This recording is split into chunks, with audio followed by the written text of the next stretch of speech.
ஓம் ஸ்ரீ பரமாத்மனே நமஹ. யதார்த்த கீதை, ஸ்ரீமத் பகவத்கீதை, 15வது அத்தியாயம். மகா புருஷர்கள் இந்த உலகத்தை பல்வேறு விதமான கண்ணோட்டங்களில் புரிய வைப்பதற்கு முயன்றுள்ளனர். சிலர் இந்த உலகத்தை பெரும் தடாகம் என்று கூறினால், இன்னும் சிலரோ சம்சார பெருங்கடல் என்கின்றனர். பல்வேறு மாறும் நிலைகளை கொண்டிருப்பதால் இதையே பவ நதி என்றும் பாழும் கிணறு என்றும் கூறுகிறார்கள். சில சமயங்களில் இந்த உலகத்தை கோ பதம் என்ற சொல்லுக்கு உதாரணமாக கூறுகிறார்கள். கோ என்னும் சொல் புலன்களை குறிப்பிடுகிறது. அதாவது புலன்களின் செயல்படும் எல்லை எதுவரையோ அதுவரை மட்டுமே இந்த உலகமும் உணரப்படுகிறது.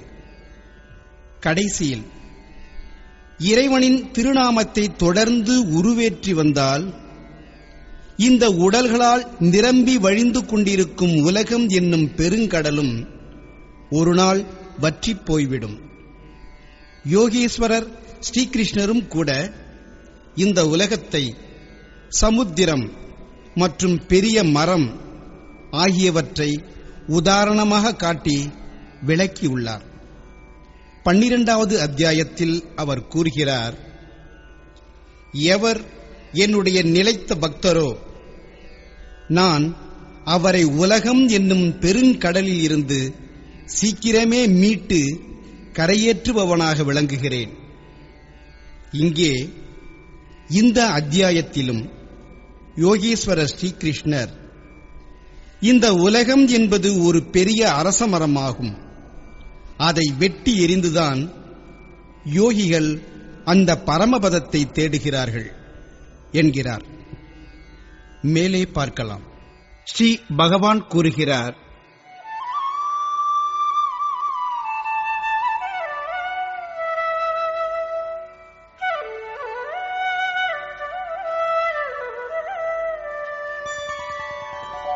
ऊर्ध्वमूलमधः शाखम् अश्वत्थम् प्राहुरव्ययम् छन्दांसि यस्य पर्णानि यस्तम् वेद स वेदवित्.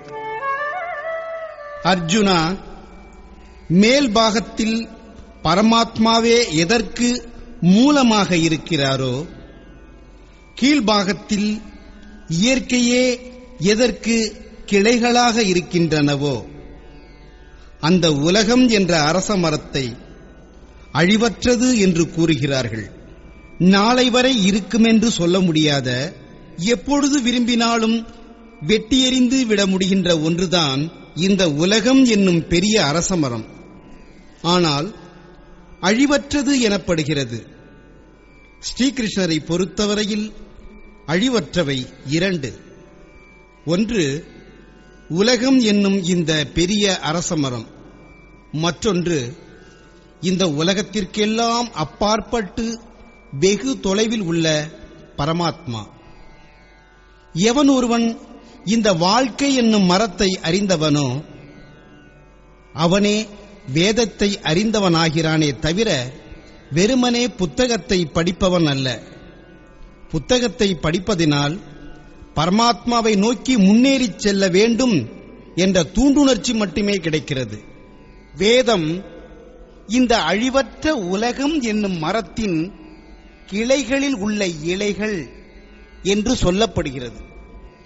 இலைகளின் இடத்தில் வேதங்களை உதாரணமாக சொல்ல வேண்டிய அவசியம்தான் என்னவாக இருக்க முடியும்?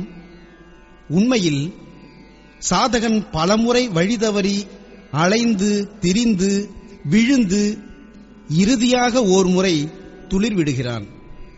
அதாவது கடைசி பிறவியை எடுக்கிறான்.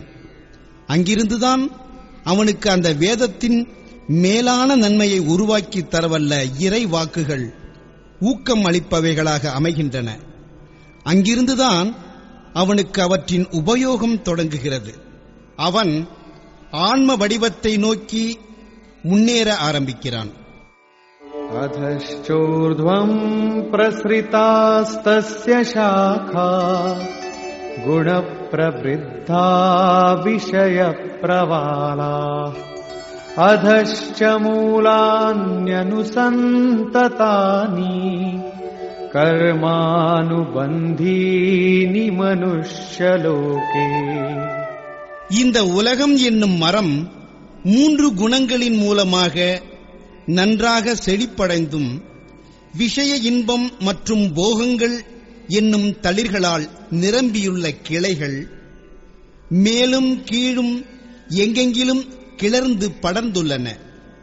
கீழ்பாகத்தில் புழு பூச்சி உலகங்கள் முதலான தாழ்ந்த பிறவிகளும் மற்றும் மேல்பாகத்தில் தெய்வீக உணர்வுகள் நிறைய பெற்ற உயிர் பிறவிகளிலிருந்து பிரம்மா வரைக்கும் எல்லா இடங்களிலும் நீக்கமர படர்ந்து காணப்படுகின்றன. மனித பிறவியில் மட்டுமே கர்மங்களுக்கு ஏற்றாற்போல் பந்தம் தயாராகிறது. அதை தவிர மற்ற பிறவிகள் அனைத்துமே போகங்களை அனுபவிப்பதற்காக மட்டுமே உள்ளது. மனித பிறவியில் மட்டுமே கர்மங்களுக்கு ஏற்றவாறு பந்தம் தயாராகிறது.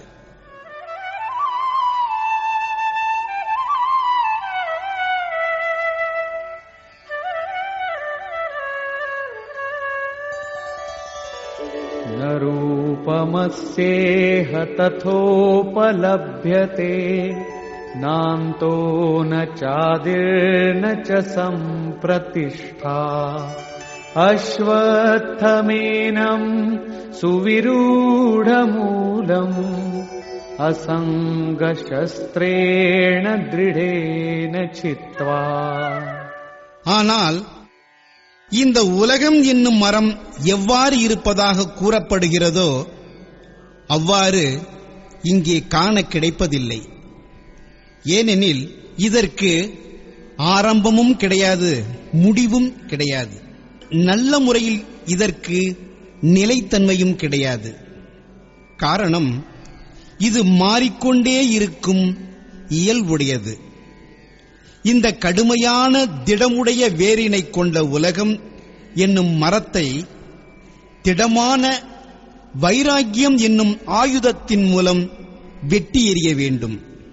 திடமான வைராக்கியத்தின் மூலமாக இந்த இயற்கையின் அனைத்து தொடர்புகளையும் துண்டித்துக் கொள்ள வேண்டும். இதையே வெட்டி எறிதல் என்கிறோம்.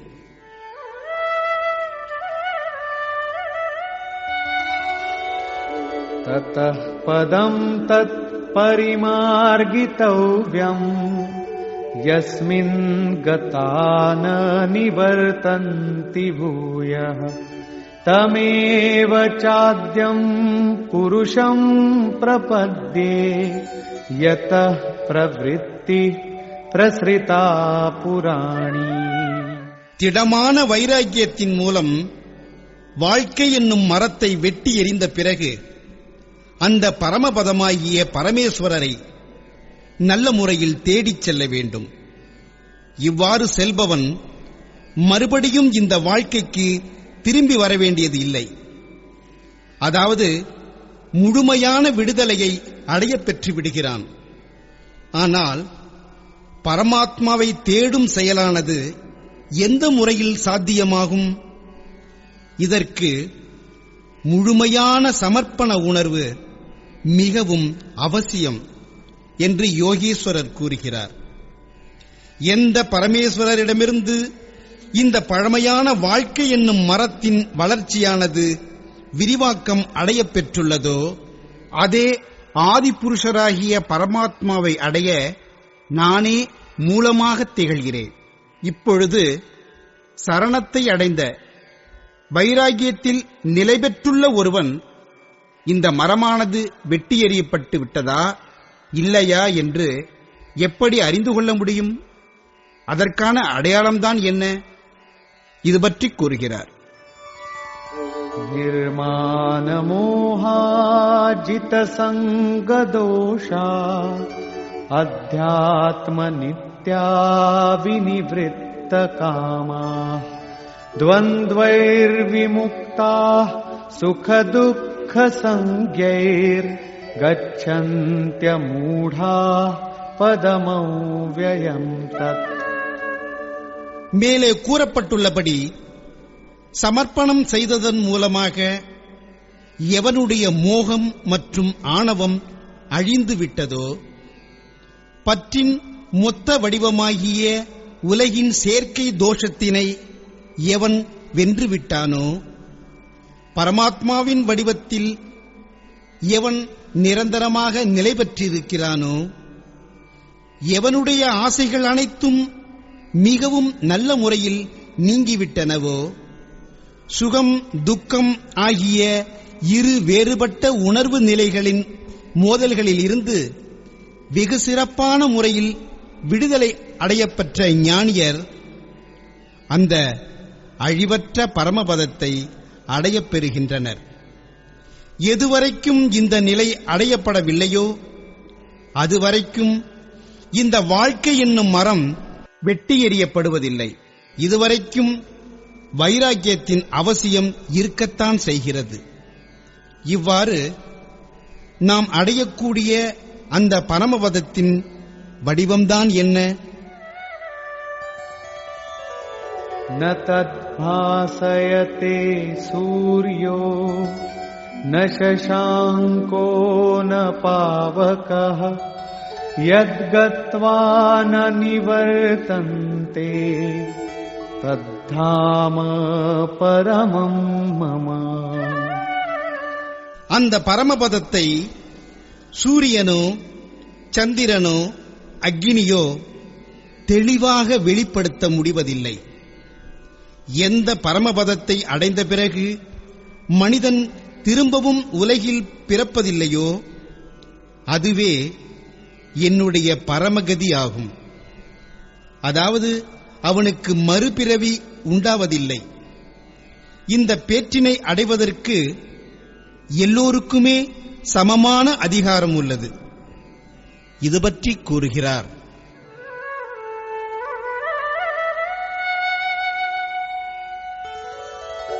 மமைவாம்சோ ஜீவலோகே ஜீவபூதः சனாதனः மனः ஷஷ்டானீந்திரியாணி பிரகிருதிஸ்தானி கர்ஷதி. சரீரமே ஒரு உலகமாகும். இந்த உடலில் வாழும் இந்த ஜீவாத்மாவானது என்னுடைய சனாதன அம்சமாகும். அதுவே இந்த மூன்று குணங்களுடன் கூடிய மாயையில் நிலை பெற்று மனத்துடன் சேர்த்து ஐம்புலன்களையும் தன்வசமாக ஈர்க்கிறது. இது எப்படி? ஷரீரம் யதவாப்னோதி யச்சாப்யுத்க்ராமதீஸ்வரः கிரஹீத்வைதானி சஞ்யாதி வாயுர்கந்தானி வாஷயாத். எந்த முறையில் வாயுவானது மனத்தை ஓரிடத்திலிருந்து மற்றொரு இடத்திற்கு சுமந்து கொண்டு செல்கிறதோ அதே போன்றுதான் இந்த உடலின் தலைவனாக விளங்கும் ஜீவாத்மாவானது ஒரு உடலை துறந்துவிட்டு அதிலிருந்து கொண்டு மனம் மற்றும் 5 ஞானேந்திரியங்களின் மூலமாக நடைபெற்ற காரிய செயல்முறைகளையெல்லாம் தன் வசத்தில் கவர்ந்திழுத்து சேர்த்துக்கொண்டு அடுத்து எந்த உடலை அடையப் பெறுகிறதோ அதற்குள் புகுந்து கொள்கிறது. எப்பொழுது அடுத்த சரீரம் என்பது உடனுக்கு உடனே கிடைப்பது நிச்சயம் என்ற நிலை இருக்கிறதோ அப்பொழுது இறந்தவர்களுக்கு நாம் தருகின்ற மாவு பிண்டத்தை யாரிடம் கொண்டு போய் சேர்ப்பது? அதை வாங்கிக் கொள்வதற்குத்தான் அங்கே யார் இருக்கப் போகிறார்கள்? எனவேதான் ஸ்ரீகிருஷ்ணர் அர்ஜுனனிடம் பிண்டதானம் மறைந்து போய்விடுமே என்று நீ கூறுகிறாயே, இந்த அஞ்ஞானம் உனக்கு எங்கிருந்து உருவானது என்று கேட்கிறார். இவ்வாறு வேறு உடலுக்குள் புகுந்து கொள்கின்ற ஜீவாத்மாவானது அங்கே என்ன செய்கிறது? மனத்துடன் சேர்த்து இந்த 6 புலன்கள் என்பவை யாவை? श्रोत्रम् चक्षुः स्पर्शनम् च रसनम् घ्राणमेव च अधिष्ठाय मनश्चायम् விஷயானுபசேவதே.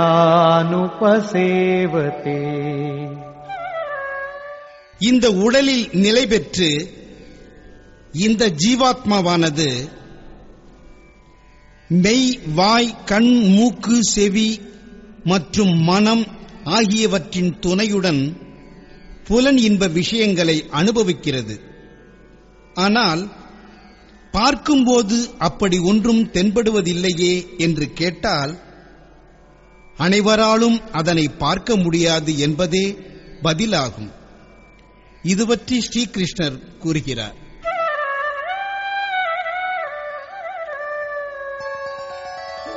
உத்க்ராமந்தம் ஸ்திதம் வாபி புஞ்சானம் வா குணான்விதம் விமூಢானானுபஷ்யந்தி பஷ்யந்தி ஞானசக்ஷுஷः.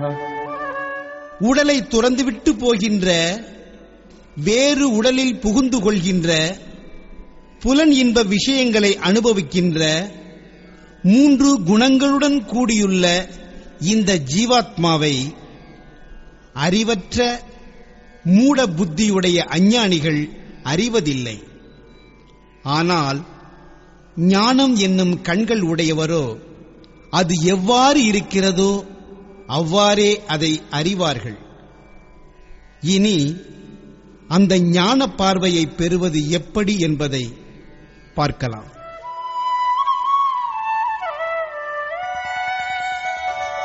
யதந்தோ யோகினश्चैनं பஷ்யந்த்யாத்மன்யவஸ்திதம் யதந்தோப்யக்ரிதாத்மானோ நைனம் பஷ்யந்த்யசேதசः. யோகிகள் தங்களுடைய இதய தேசத்தில் எல்லா பக்கங்களிலிருந்தும் சித்தத்தை விடுவித்துக் கொண்டு இந்த ஆன்மாவிலேயே நிலைநிறுத்த முயற்சி செய்து கொண்டே அதனை நேருக்கு நேராக தரிசனம் செய்து அறிந்து கொள்கிறார்கள். ஆனால் சித்தத்தை வெல்வதில் தோல்வி அடைந்தவர்களோ, தூய்மையற்ற ஆழ்மனதை உடைய அஞ்ஞானிகளோ முயற்சி செய்தும் கூட இந்த ஆத்மாவை அறிந்து கொள்வதில்லை. ஏனெனில் அவர்களுடைய ஆழ்மனது வெளிமுகமாக உலகியலை நோக்கிச் செல்லும் எண்ண ஓட்டங்களால் சிதறிப்போன நிலையில்தான் இன்னமும் உள்ளது. சித்தத்தை எல்லா பக்கங்களிலிருந்தும் விடுவித்துக் கொண்டு மன ஒருமைப்பாட்டினை அடையப்பெற்ற நிலையில் அந்தராத்மாவில் பரமாத்மாவை தேடுகின்ற முயற்சியில் ஈடுபடும் உணர்வு பூர்வமான அணுகுமுறை உடையவர்களே இதனை அடைவதற்கான தகுதியை பெறுகிறார்கள். எனவே ஆழ்மனத்தில் எந்த நேரமும் இறைவனின் நினைவு இருந்து கொண்டே இருப்பது அவசியமாகும். இப்பொழுது அந்த மகா புருஷர்களின் திருவடிவத்தில் நிலை பெற்றுள்ள அதினின்றும் நிரம்பி வழிகின்ற தெய்வீக மகிமைகள் மீது விளக்கம் தருகிறார்.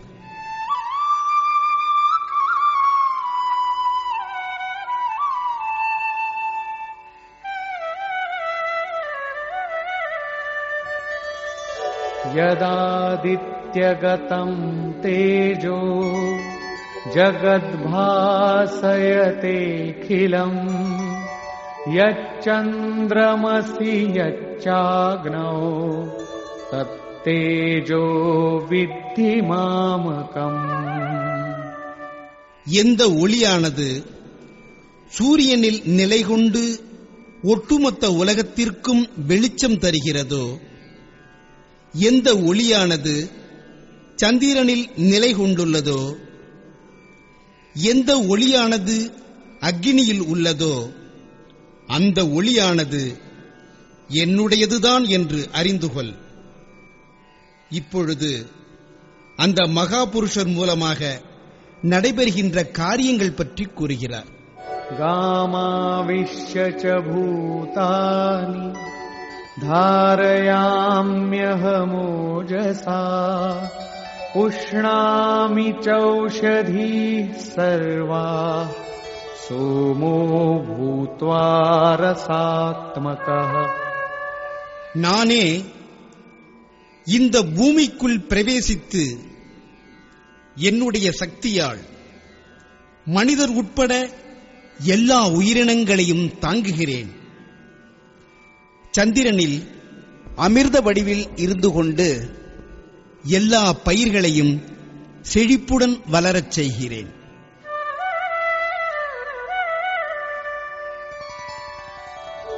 அஹம் வைஸ்வானரோ பூத்வா பிராணினாம் தேஹமாஶ்ரிதः பிராணாபான சமாயுக்தः பச்சாம்யன்னம் சதுர்விதம். நானே எல்லா உயிரினங்களின் உடலிலும் அக்கினியின் வடிவில் நிலை பெற்று பிராணன் மற்றும் அபானனுடன் கூடிய 4 விதமான அன்னங்களையும் ஏற்றுக்கொள்கிறேன். 4வது அத்தியாயத்தில் யோகீஸ்வர ஸ்ரீகிருஷ்ணரானவர் இந்திரியாக்கினி, சம்யமாக்கினி, யோகாக்கினி, பிராணாக்கினி, அபானாக்கினி, பிரம்மாக்கினி முதலான 13-14 அக்கினிகளை பற்றி குறிப்பிட்டுள்ளார். அவை அனைத்தின் இறுதி விளைவும் ஞானமே ஆகும். ஞானமும் ஒரு அக்கினியாகும். ஸ்ரீகிருஷ்ணரும் இங்கே அத்தகைய அக்கினி வடிவமாக இருந்து கொண்டு பிராணன் மற்றும் அபானனுடன் இணைந்து 4 விதமான விதிமுறைகளின் மூலமாக தயாராகின்ற அன்னங்களை நானே ஜீரணிக்கச் செய்கிறேன் என்கிறார்.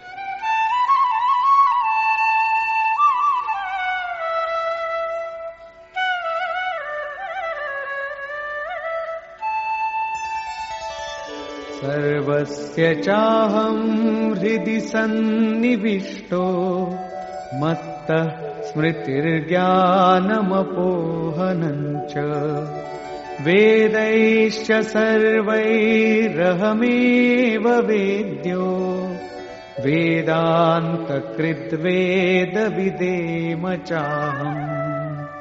நான் தான் மனிதர் உட்பட எல்லா உயிரினங்களின் இதயத்திலும் அந்தர்யாமியாக வீற்றிருக்கிறேன். என்னிடம் இருந்துதான் ஆன்ம வடிவத்தை பற்றிய ஞாபகம் வருகிறது.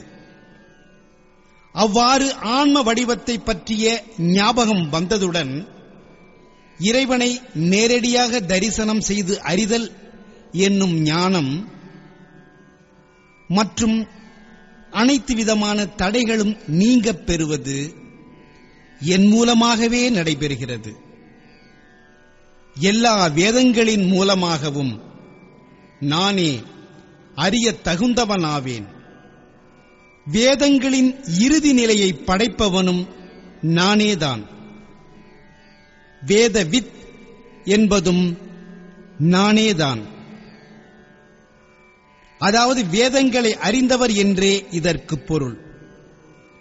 இந்த அத்தியாயத்தின் ஆரம்பத்திலேயே அவர் இந்த வாழ்க்கை ஒரு பெரிய மரமாகும், அதன் மேல்பாகத்தில் மூலப்பொருளாக பரமாத்மாவும் கீழ்பாகத்தில் இயற்கையே அதன் கிளைகளாகவும் இருக்கின்றது.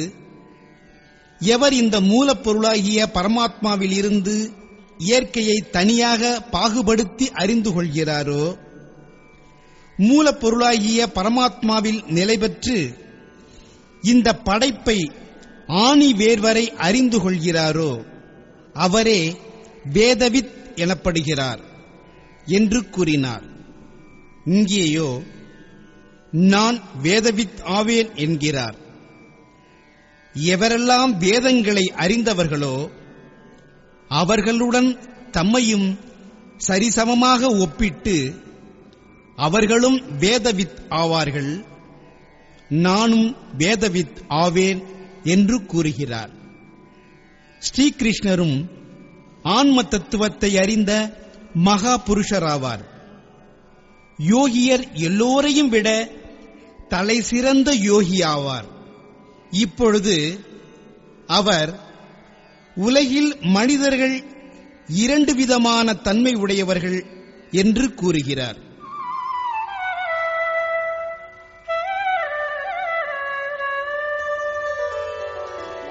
द्वाविमौ पुरुषौ लोके क्षरश्चाक्षर एव च क्षरः सर्वाणि भूतानि कूटस्थोऽक्षर उच्यते. அர்ஜுனா, இந்த உலகில் க்ஷர அழியும் தன்மையுடையவர், அதாவது மாற்றத்திற்கு உட்படும் இயல்பு உடையவர், மற்றும் அக்ஷர அழிவற்றவர், மாற்றம் இல்லாதவர் என்று 2 விதமான புருஷர்கள் உள்ளனர். இவர்களில் மனிதர் உட்பட ஒட்டுமொத்த உயிரினங்களின் உடல்கள் அனைத்துமே அழியும் தன்மையுடையவை, சாரபுருஷன் எனப்படுபவை. இன்று உள்ளன, நாளை இருப்பதில்லை. 2வது வகையான புருஷர் தமது உள்மனத்தை முழுவதுமாக கட்டுப்படுத்தியவராகையால் அழிவற்ற புருஷர், அக்ஷர புருஷர் எனப்படுகிறார். ஆன்மீக சாதனையின் மூலமாக மனத்துடன் சேர்த்து அனைத்து புலன்களையும் கட்டுப்படுத்துதல்,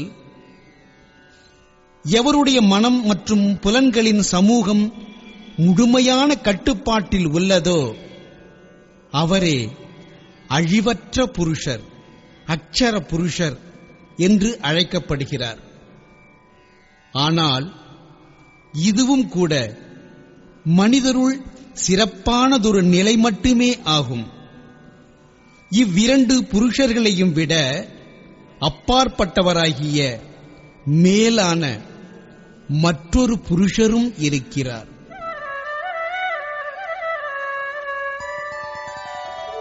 உத்தமः புருஷஸ்த்வன்யः பரமாத்மேத்யுதாரிதः யோ லோகத்ரயமாவிஷ்ய விபர்த்யவ்யய ஈஸ்வரः. அந்த இருவிதமான புருஷர்களை விடவும் வேறுபட்ட அதி உத்தமமான புருஷர் வேறு ஒருவரும் இருக்கிறார். அவரே 3 லோகங்களிலும் நுழைந்து அனைத்தையும் தாங்குபவராகவும் போற்றி பேணி பாதுகாப்பவராகவும் விளங்குகிறார். அவரே அழிவற்றவர், பரமாத்மா, ஈஸ்வரன் என்றெல்லாம் சொல்லப்படுகிறார். உண்மையில் அவர் வரையறைக்கு உட்படாதவர், எல்லா விளக்கங்களுக்கும் அப்பாற்பட்டவர், வார்த்தைகளால் வர்ணனை செய்ய முடியாதவர் ஆவார். இது அழிவுறும் அழிவற்ற புருஷர்கள் எனப்படும் நிலைகளையெல்லாம் கடந்த மேலான மகா புருஷர்களின் இறுதி ஆன்மீக உயர்நிலையாகும். இதையே பரமாத்மா முதலான சொற்களைக் கொண்டு குறிப்பால் உணர்த்தப்படுகிறது. ஸ்ரீகிருஷ்ணர் தாமும் அத்தகையதொரு நிலையை அடைய பெற்றவர் என்று தம்மை பற்றிய தன்னிலை விளக்கம் அளிக்கிறார். யஸ்மாத்க்ஷரமதீதோஹம் அக்ஷராதபி சோத்தமஹ அதோஸ்மி லோகே வேதே ச பிரதிதः புருஷோத்தமஹ. நான் மேலே கூறப்பட்டுள்ள அழிவுறுகின்ற மாற்றங்களுக்கு உட்பட்ட கேத்திரத்தில் இருந்து என்றென்றைக்குமாக எல்லா வகைகளிலும் வெகு தொலைவில் இருப்பவனாவேன். நான் குறைவற்ற அழிவற்ற மனத்துடன் சேர்த்து அனைத்து புலன்களையும் கட்டுப்படுத்திய புருஷரை விடவும் அதி உத்தமமான புருஷனாவேன். எனவேதான் இந்த உலகத்தாலும் வேதங்களாலும் புருஷோத்தமர் என்னும் பெயரால் பெரிதும் விரும்பி அழைக்கப்படுகிறேன்.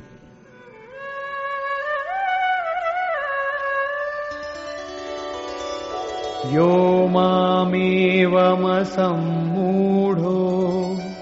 ஜானாதி புருஷோத்தமம் ச சர்வவித் பஜதி மாம் சர்வபாவேன பாரத.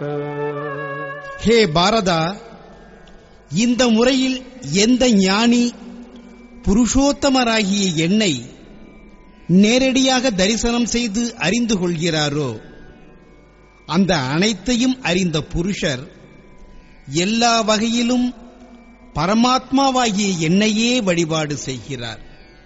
அவர் என்னிலிருந்து வேறுபட்டவர் அல்ல.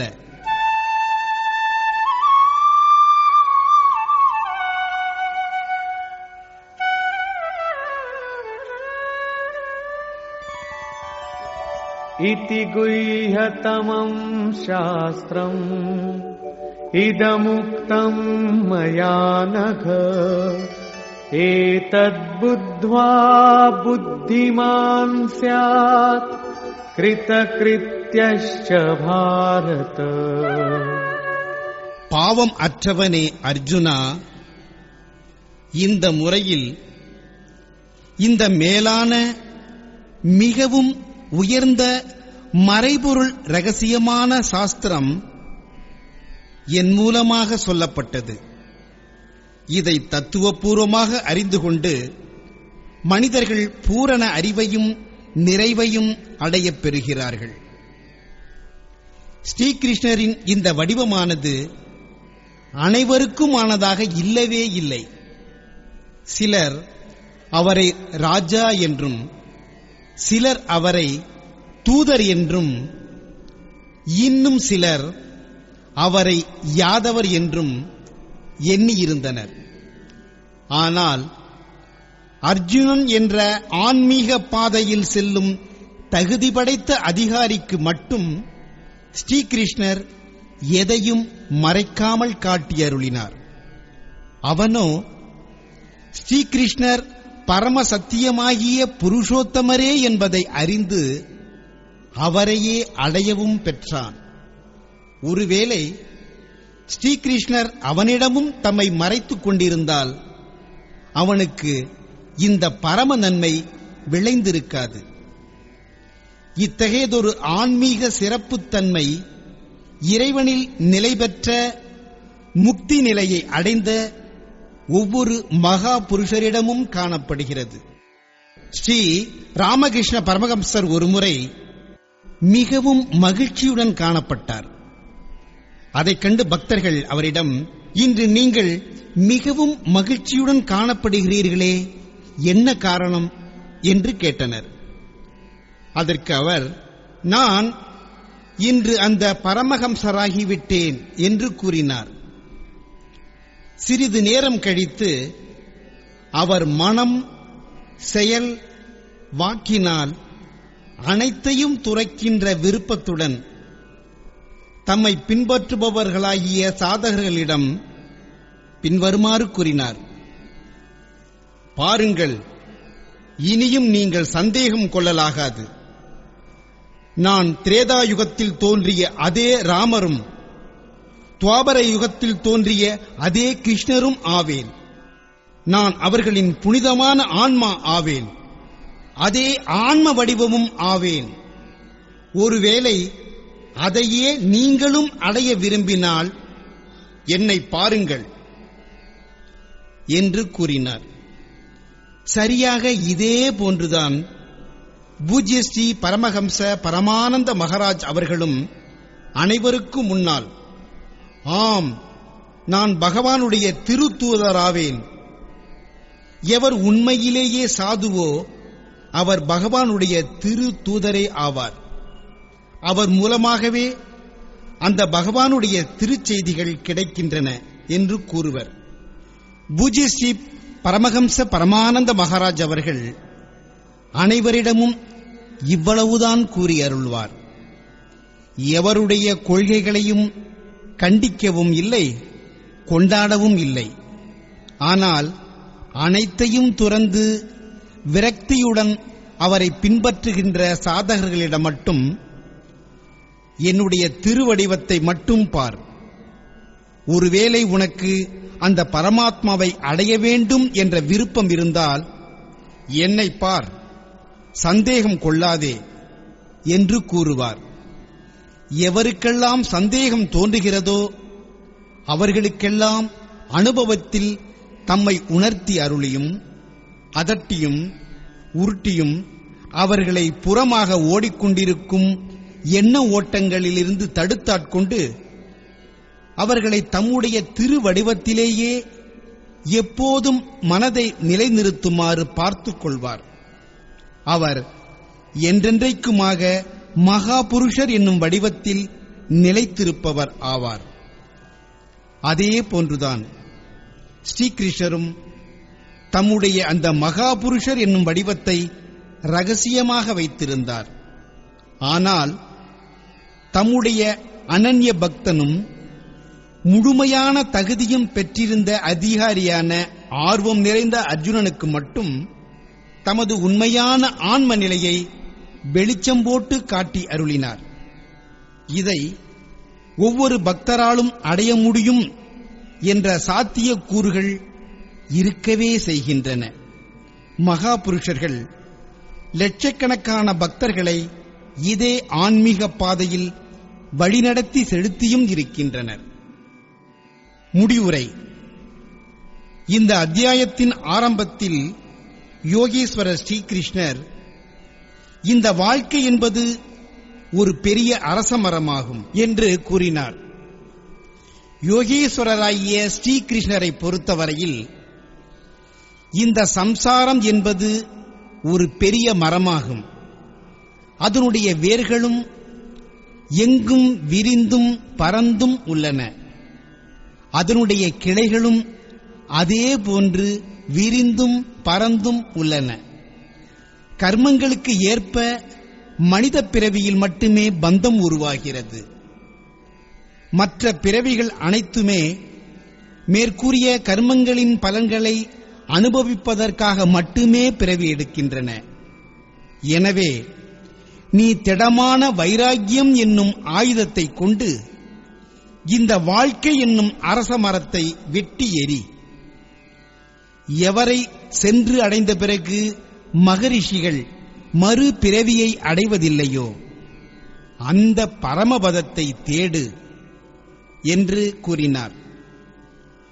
உடலை துறக்கின்ற சமயத்தில் ஜீவாத்மாவானது மனம் மற்றும் 5 ஞானேந்திரியங்கள் மூலம் நடைபெற்ற காரிய செயல்முறைகள் அனைத்தையும் எடுத்துக்கொண்டு சென்று வேறொரு புதிய உடலை ஏற்றுக்கொண்டு விடுகிறது. வினைகள் சாத்வீகமாக இருந்தால் சாத்வீகமான உயர்ந்த நிலைகளை அடைகிறது. ராஜசீகமாக இருந்தாலோ நடுத்தரமான நிலைகளையும், தாமசீகமாக இருந்துவிட்டால் கீழ்த்தரமான விரும்பத்தகாத தாழ்ந்த பிறவி நிலைகளையும் அடைகிறது. மேலும் புலன்களின் தலைவனாகிய மனத்தின் துணையுடன் விஷயங்களை பார்க்கவும் அனுபவிக்கவும் செய்கிறது. ஆனால் இதெல்லாம் வெளிப்படையாக அனைவருக்கும் தெரிவதில்லை. இவை அனைத்தையும் பார்ப்பதற்கு ஞானப் பார்வை வேண்டும். யோகிகள் இதயத்தில் சித்தத்தை ஒடுக்கி பெரும் முயற்சி செய்துதான் இதை அறிந்து கொள்கிறார்கள். ஆகவே ஞானம் என்பது சாதனையின் மூலம் அடையப்படுவது. சந்தேகத்துடன் கூடியவர்கள் சித்தத்தை முழுமையாக வெற்றி கொள்வதில் தோல்வியுற்றவர்கள் முயற்சி செய்தும் கூட இறைவனை அடைய முடிவதில்லை. இறுதியாக அவர், இந்த உலகத்தில் 3 விதமான புருஷர்கள் இருக்கிறார்கள். அவை க்ஷரபுருஷர், அக்ஷர புருஷர். மேலும் இந்த 2 நிலைகளையும் தாண்டிய பரமாத்மா, பரமேஸ்வரர், புலன் உணர்வுகளை கடந்துள்ளவர் மற்றும் அழிவற்றவர் என்றெல்லாம் சொல்லப்படுகின்ற ஒருவரும் இருக்கிறார். அவர் உண்மையில் இவை எல்லாவற்றையும் விட வேறானவர், தனித்தவர் ஆவார். இந்த அழிவுறுகின்ற, அழிவற்ற புருஷர்கள் எனப்படும் நிலைகளை விட மிகவும் உயர்வான மேலானதொரு நிலையாகும். இதுவே பரமநிலை என்றும் சொல்லப்படுகிறது. இந்த முறையில் உத்தமமான புருஷரை எவர் அறிகிறாரோ அந்த ஞானிகளாகிய பக்தர்கள் எப்போதும் எல்லா வகைகளிலும் என்னையே இறை வழிபாடு செய்கிறார்கள். அவர்களுடைய ஞானத்தில் எந்த இடைவெளியும் இல்லை. அர்ஜுனா, இந்த மாபெரும் மறைபொருள் ரகசியத்தை நான் உனக்காக கூறினேன் என்கிறார்.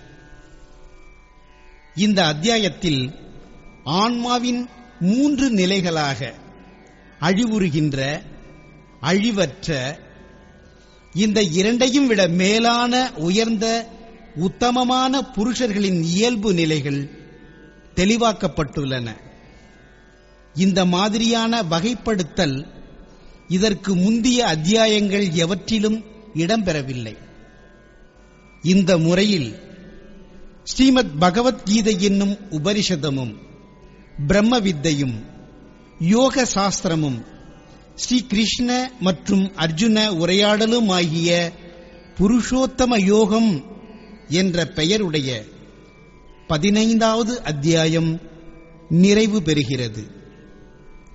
ஸ்ரீமத் பரமஹம்ச பரமானந்த மகாராஜ் அவர்களின் சீடரான சுவாமி அட்கடானந்தர் இயற்றிய ஸ்ரீமத் பகவத்கீதையின் யதார்த்த கீதை என்ற உரையில் புருஷோத்தம யோகம் என்ற பெயருடைய 15வது அத்தியாயம் நிறைவு பெறுகிறது. ஹரி ஓம் தத் சத்.